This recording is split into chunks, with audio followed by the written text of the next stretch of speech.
But you see how close that is though? Like you literally got like live wires and a fucking whole situation right here. Um, but yeah, so I was saying this was the neighborhood that I moved into when I came back from California. I moved to Baltimore when I was 4, and in this street right here, like it used to be houses, like all this shit before they knocked it all down. It was like honestly, you couldn't even get that much sunlight in here in a single day because like the houses were so high, right? But just being back around here was a really, really gut feeling, man, because of some experiences that happened, of course, like growing up, like deeply impoverished in this neighborhood.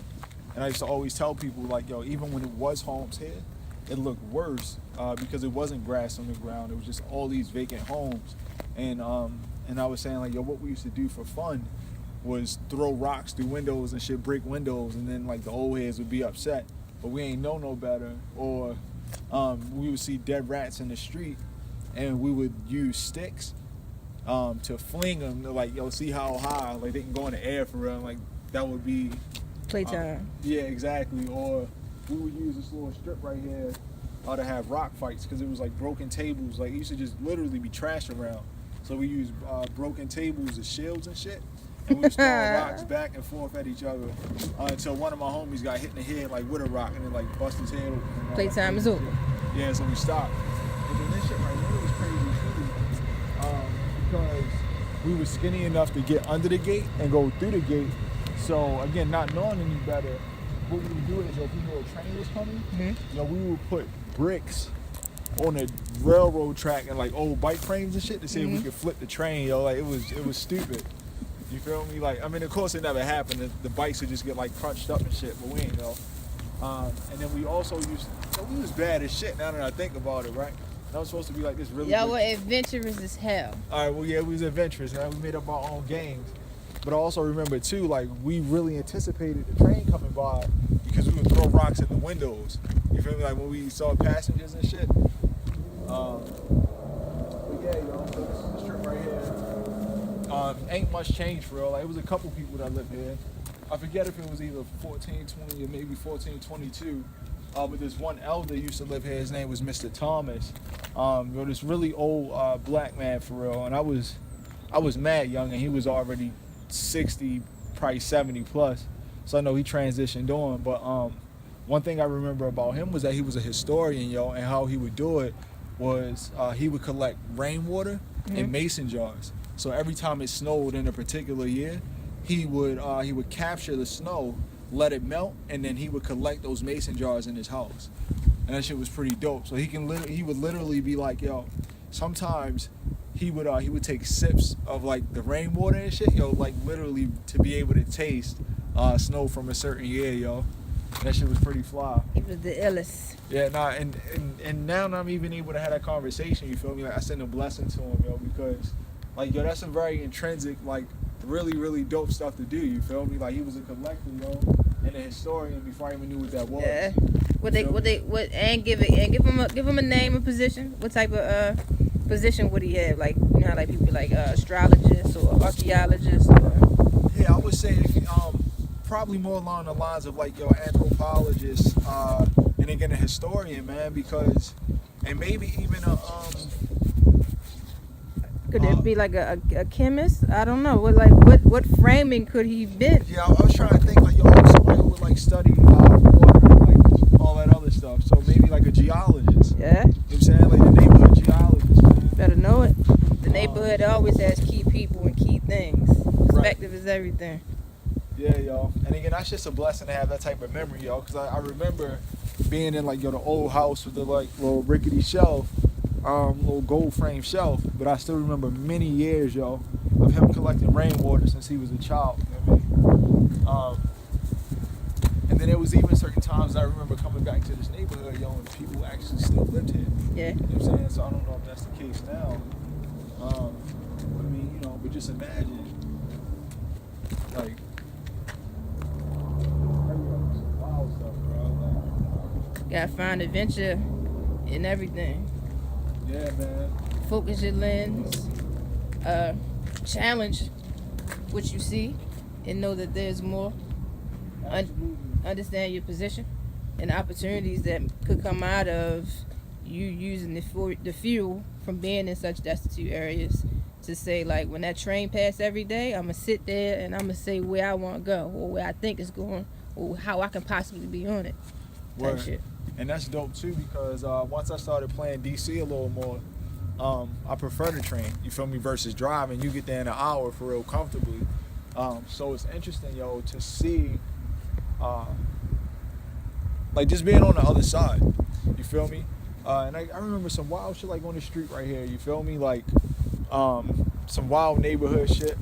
Like, I remember one time my mother got into some beef with somebody, and this was when my mother was like young and fit and like scrappy, right? You know what I'm saying? Raised in Cherry Hill type shit. hit her.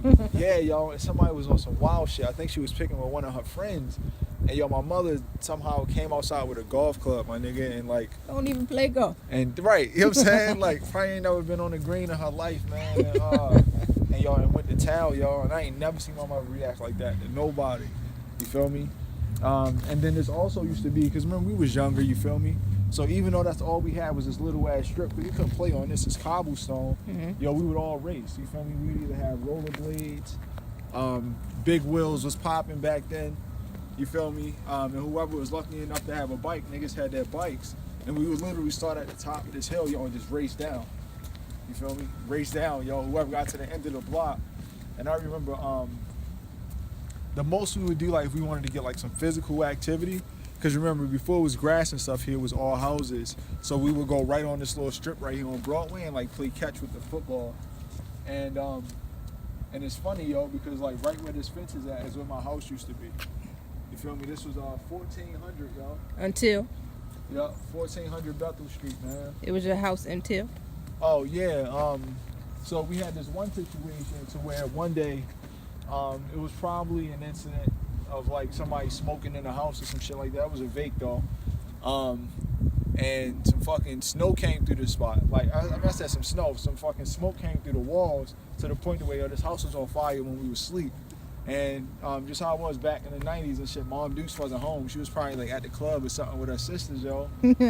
But some neighborhood niggas, you feel me, that used to, you know, just watch the house floors. You know how At Gatsby's and some shit. Yo, they peeked it. I just remember waking up, the niggas banging on the door like real hard. And then by the time we figured it out, it was smoke all in the house and all this other shit. So then we ended up getting taken out the house. And it was right here. One of our close neighbors, her name was Rainey, yo. She let us sleep on the couch and shit till my mother came home, yo. That's that community. Yeah, just like you was talking about, you feel That me? community. Like, it wasn't no question like, oh, your mother not home yet, and like, yo, stay here. And I also remember too, she used to be banging with the food stamps crazy, right? So like niggas knew, like, yo, it was like whenever we went over there, we would get the Pop Tarts. We would be able to get the good food. The good food. What they used to call it, shit like Bronze Swag or whatever that shit was called. What was it, like a breakfast situation? Some type of deli meat or something. Like that was the first time I ever had like bronze. The good deli meat. Yeah, not the bologna. Some foreign shit. Take that red band off. Right, couldn't even fucking pronounce it. I just knew that shit was hella good. Actually, I want to take you up here real quick, yo, because right here was like real pivotal. You feel me? And think about this: like the house only came out this far, so you can imagine like how much space was actually in a particular house. You feel me? But I think that shit is crazy. It was kind of tripping me out. Like they put this fence right here, but niggas used to cut through this alley to go to school, yo.